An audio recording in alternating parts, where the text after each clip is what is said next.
Hello mga Kacebuano, Caviteña! Welcome to my first ever vlog. My name is Sheena. You can call me Mom She, Ate, Shien, Shen, Sheena. I am creating this channel to show you my life here in Cebu. So I am originally from Cavite. That's where I live, and I'm working somewhere in Pasay. But I was able to get like an opportunity to work here in Cebu, but by my company for 7 years now. And wala, gusto ko lang actually ma-share sa inyo yung siguro sabihin na lang natin struggles din in life of being a breadwinner. Also, the perks of the pros and cons of living alone. And lalo na yung pros, yung mga magagandang benefit like you have your freedom, you will feel or you will establishing yourself to be a strong, independent woman. Napaka-feminist, sorry. I am 30 years old. I have 2 kids. Happily, I am a happy mom. Happy mom kasi syempre, 'di ba, parang na-fulfill ko na yung dream, hindi man ng lahat, pero ng isang pagiging babae. I have a partner in life. We are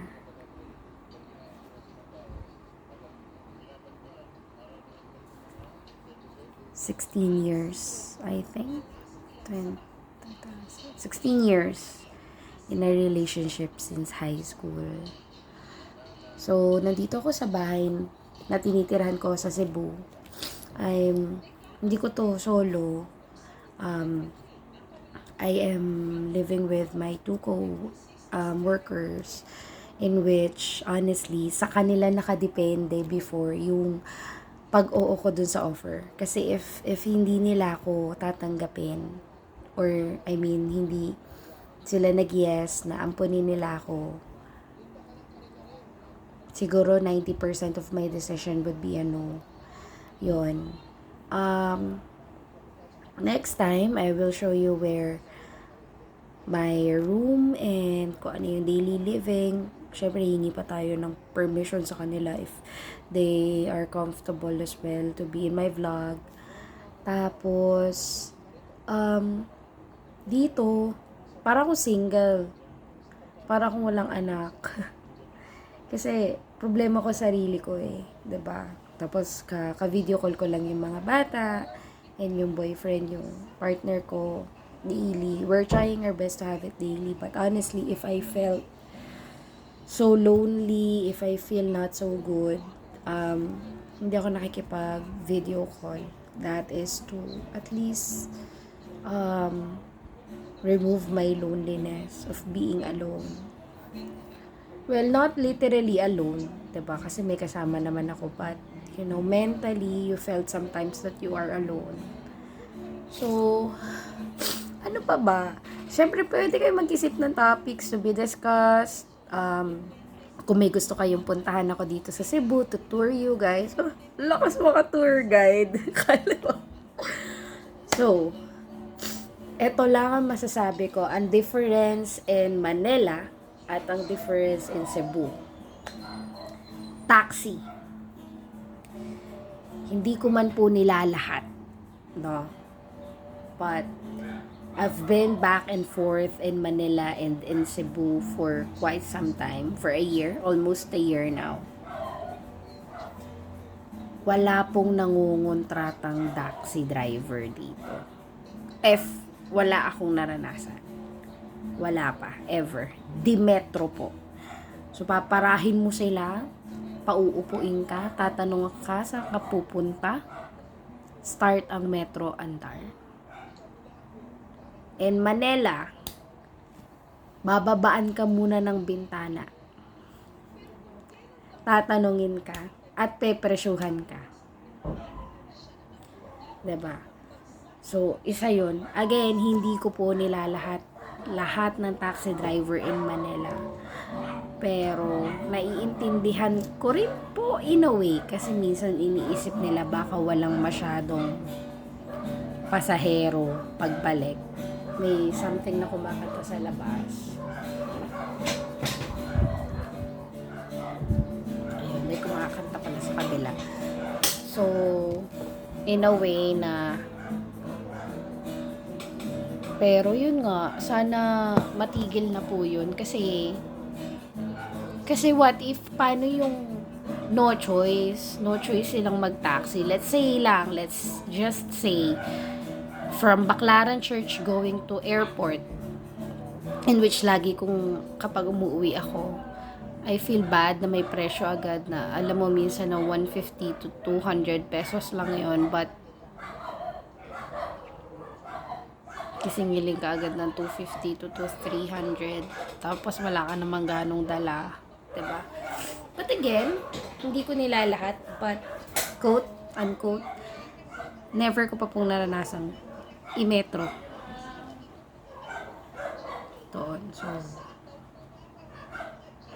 ano pa ba?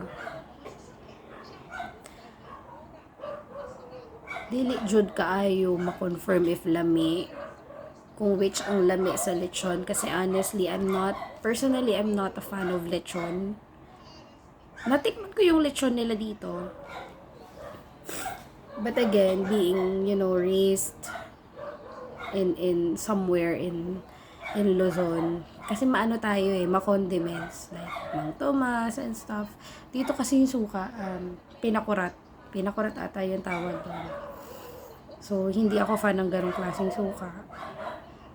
Di po sa maarte ha, hindi ko lang kasi nakasanayan, and hindi ako yung ma-explore na tao when it comes to food. Kasi, marami po akong allergies. So, instead of that causing my hospitalization or whatever, mas okay nang maging precautious ako pagdating sa mga kinakain ko. So, literal nakapambahay lang tayo. So, hindi ako makapag-ano kasi may mga tinatago tayong mga bagay-bagay. Charet. Para hindi tayo ma-rated SPG. Ano pa ba? Maraming mga bagay na magkaiba. Like, parang ganoon din kung sa atin, sa mga jeepney, uso yung plaka sa harap, diba? Dito by numbers. Pero, syempre, you can definitely ask them kung dadaan sa ganitong lugar or ano. Pero dito by numbers. Hindi mo kailangan basahin yung number lang sa e-jeep or sa jeep.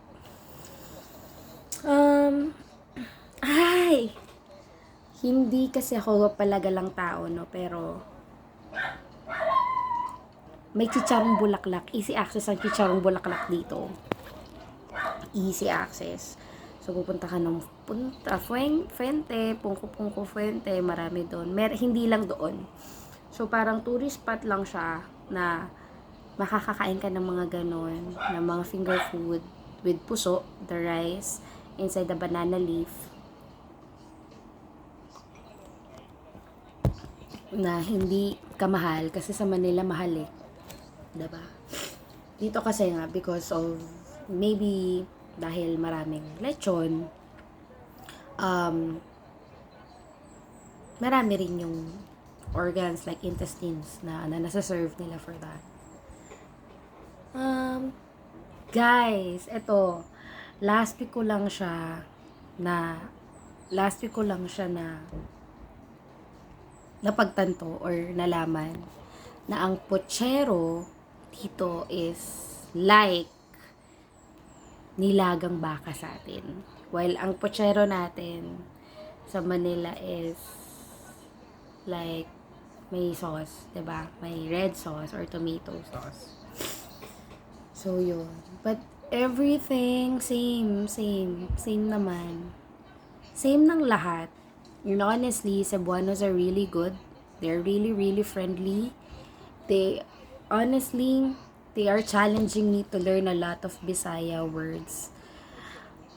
Hindi ako ganun pa kagaling magsalita, but in any in like 9 months of staying here in Cebu, nakakaintindi but hindi pa 100%. Like pag nagkukwentuhan na, and then syempre para lang din yung Tagalog, may mga malalalim na Tagalog, naiintindihan ko siya in a sentence but not word by word.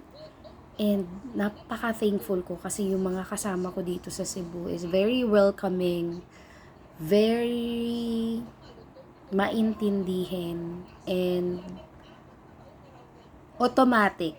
Automatic silang, siguro nakikita nila yung facial reaction ko or hindi ako nakakapag-react right away. So, automatic. They translate in Tagalog. And if, say, let's say, bumili ako sa tindahan or kahit saan man, na ako mismo minsan nagsasabi, ay, Tagalog po ha, kahit nakuha ko na yung accent, but, Tagalog, okay. So, mas nahihirapan sila sa Tagalog, they are more fluent in English. So, kung ayaw nyo mahirapan din sila, you better speak in English instead of Tagalog. Though, china-challenge ako ng mga kasama ko sa work na parang 5 words daily na Bisaya word. So, I'm trying my best. Honestly, and I'm really, really, really thankful for the people that surrounds me right now because they are strong, diba?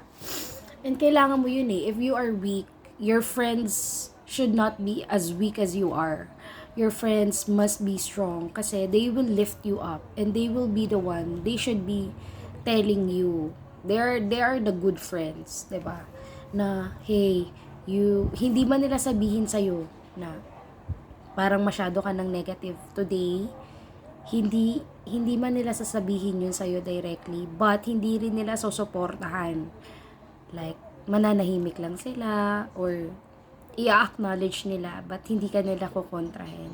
And then, whenever that they feel that you're okay, and whenever that they feel na ready na ako, then, sabi nila. So, I'm in a very open relationship with the people that I am living with and working with kasi they're really, really straight to the point. If may nagawa kang hindi tama, wala naman akong nagawang major na hindi tama, no? So, pero pag may nagawa kang hindi tama or palalamigin nila yan and they will tell it to you na parang sumobra ka dito, umuwi ka sa ganito, medyo nega ka na dito, o baka naman mapasa may negativity sa mga tao, ganyan. And it helps me a lot to become a better person. Sabi ko nga siguro yung mga promotion na na-offer sa akin before, lahat pa Cebu, and I'm very, very thankful kasi sabi ko, Lord, baka talagang dapat. Sabi ko, baka talagang dapat dumaan ako, no? Kasi walang naging offer na sa doon lang So, yun. Yun lang naman. So, right now, it's already 1:30 and masyado ng late for me. Dapat natutulog na ako kasi may work ako later. I'm trying my best na maaga sa office kasi masyado tayong maraming gagawin. Charet. Busy tayo. Joke. So, marami tayong mga gagawin sa buhay-buhay. And yan lang. I hope, guys, na medyo mag-post kayo ng mga tanong. Please hit the like, subscribe, and share button. Follow me, my Facebook and my Instagram account. I have a TikTok account as well that you can follow, but just ko nakakahiya yung mga videos ko before kasi for lang talaga siya dati. Pang, yun, pag nalulungkot lang or sasabay sa uso, tapos pupost mo na sa sarili mo, ganun. Yun lang. I hope and pray everyone's good health. safety, and yun lang naman. Maraming salamat po. See you on my next video. Bye!